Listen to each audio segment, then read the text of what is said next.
Fantasy Football Hub are currently offering any FPL TV viewer a huge 50% pre-season discount on their annual packages. By becoming a member, you'll gain access to one of the biggest FPL communities, with extensive Opta stats, player comparisons, fixture tickers, planning spreadsheets, community WhatsApp groups, and even team reveals every game week from some of the world's best FPL managers. To get signed up and receive a 50% discount this pre-season, then simply click the link in the description box below. Hey guys, and welcome back to FPL TV.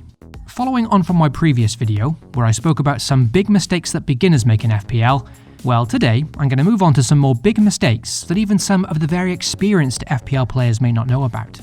Like I said in the last video, when I say mistakes, I don't mean something stereotypical like taking too many hits, because that for me is subjective, an opinion. There's many ways to play this game and everyone has their own management style. What I mean is genuine, physical mistakes, where the FPL rules perhaps aren't so clear and can maybe catch you off guard if you don't know about them.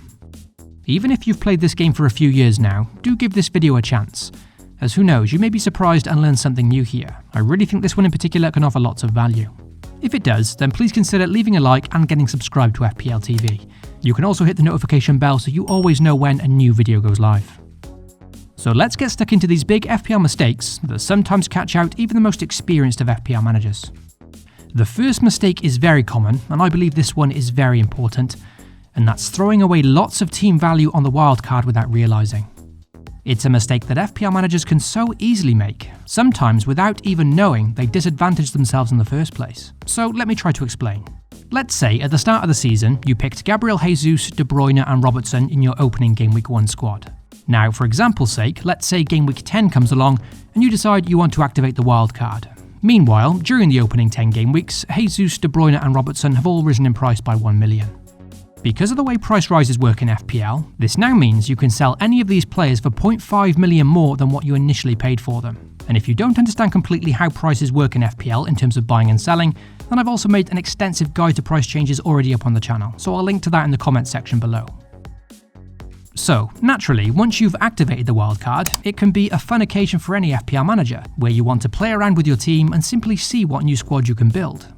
At this point, some managers will transfer out the likes of De Bruyne, Robertson and Jesus without a second thought, because perhaps they're unsure if they want to keep them and simply want to see what else they can do with the money, harmlessly having fun making different wildcard squads. But herein lies the huge mistake. Remember, if you bought Jesus at 8 million and then sold him for 8.5 and click save, he's now going to cost you 9 million to buy back again, even if it's just 30 seconds later. So, whilst on the wildcard, if you transfer him out and then decide actually you want to keep him in your squad, within a split second, just like that, you've thrown away 500,000 of your budget for nothing. You may even find that a wildcard draft you were once happy with is now no longer even affordable. So, the point I'm trying to make here is when you're having fun and playing around with your wildcard drafts, be careful when transferring out players that you have lots of value tied up in. If you want to sell those players for certain, then fair enough, you can cash in and spend the extra money elsewhere. But make sure you are 100% certain you want to sell them, because if you transfer them out, click save and then want to bring them back in whilst playing around, well, they're now going to cost you significantly more to bring back. Hopefully this explanation makes sense, but if not, let me know in the comment section below. Like I said, I think it's an important mistake to avoid, which can catch lots of managers out without even realising. Even the most experienced of players may throw money away in this way if they're not careful. Another very big mistake made in FPL is to do with the free hit chip. And I believe this chip is still one of the aspects of FPL that does cause the most confusion. The mistake being thinking your free transfers will be saved and registered before activating the free hit. So, let's imagine this is your current squad on screen and you've got 2 free transfers saved up. Let's also imagine you intend to use your free hit chip for this game week 2. Now, the mistake made here is that managers try to be clever and think they can use some free transfers to fix their squad first before then utilising the free hit chip. For example, let's say you use 2 free transfers, taking out De Bruyne and Maddison, and you bring in Fernandes and Raheem Sterling. You then activate the free hit to change your team completely for that game week, and then you expect the players you've just bought with the free transfers, Sterling and Fernandes, to then be in your squad the following game week once your free hit finishes. Well, I'm here to warn you, this will not be the case with the free hit. If you activate this chip, it will erase any transfers you've made prior to using it. So, any player that you transferred in before activating the free hit will not be there the following game week once the free hit is finished. In this example, it'll be De Bruyne and Maddison who will come back to your squad the following game week, just as it was before any transfers were made. Your transfers of Fernandes and Sterling will be cancelled. On the topic of having 2 free transfers and using the free hit, this leads us into the next common FPL misconception, and that's not realising that you cannot carry 2 free transfers with you when you use the free hit or the wildcard. If you currently have 2 free transfers saved up for a game week, and then decide you want to use the free hit or wildcard that week, well, I've got bad news for you. If you activate the free hit or wildcard, you will always have just the 1 free transfer the following game week. An easy one to explain this, and there's no simpler way to put it. Under no circumstances can you have 2 free transfers the game week after using the free hit or wildcard. It will always revert back to 1. This can be very useful to know, because it can add weight to your decision to use the chip in the first place or not. Because in this particular situation, if you do indeed use the free hit or wildcard, you're essentially throwing away 1 free transfer for the season there. Following on from that mistake, the next one touches on something very similar, and that's not knowing that the wildcard and free hit chips also wipe out any hits you've already taken for the game week. Let's imagine you're thinking to use your wildcard in FPL and go ahead and make 15 changes. You then click confirm, make the transfers, and to your horror, realise you forgot to activate the wildcard chip, and you've now just taken a minus 54 point hit. Absolute disaster. At this point, what some players don't realise is that this isn't the end of your FPL season.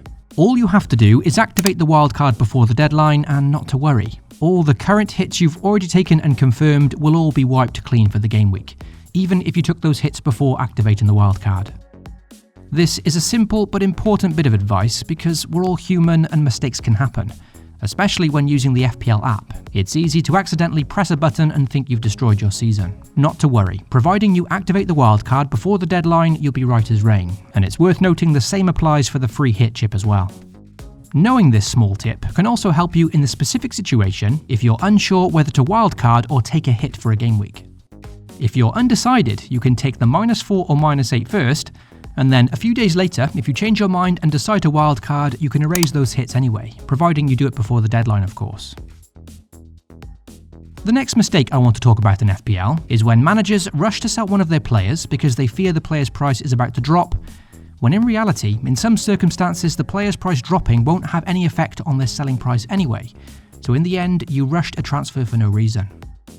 To fully understand this one, once again, you're going to first need to understand how price changes work in FPL. So, like I said earlier, if you don't, do go and watch that price change video, which explains the difference between buying and selling prices. So, let's imagine you buy Marcus Rashford for 6.5 million, and he's since gone up to 6.8 million, currently giving you a selling price of 6.6. Now, let's say his form starts to dip, managers start to transfer him out, and you start to panic that his price is about to drop.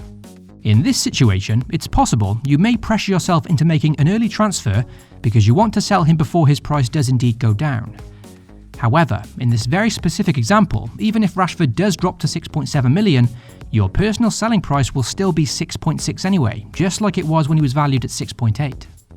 It's important to keep track of what price drops will affect you or not, because like I said, sometimes you may pressure yourself into making a panic transfer when in reality, that particular price drop wouldn't have impacted your selling price at all, thus giving you more time to make a cool, calm and collected decision. To keep tabs on what price drops will affect your personal selling price for a player, simply head to the transfer page and then click List View. Here you can double check if a player's price dropping will affect your personal selling price for the player or not. So that's 5 more big FPL mistakes that even some of the experienced players may not have known about. If you did learn something from the video today, then please consider supporting the channel by leaving a like and most importantly getting subscribed to FPL TV. You can also hit the notification bell so you always know when a new FPL video goes live.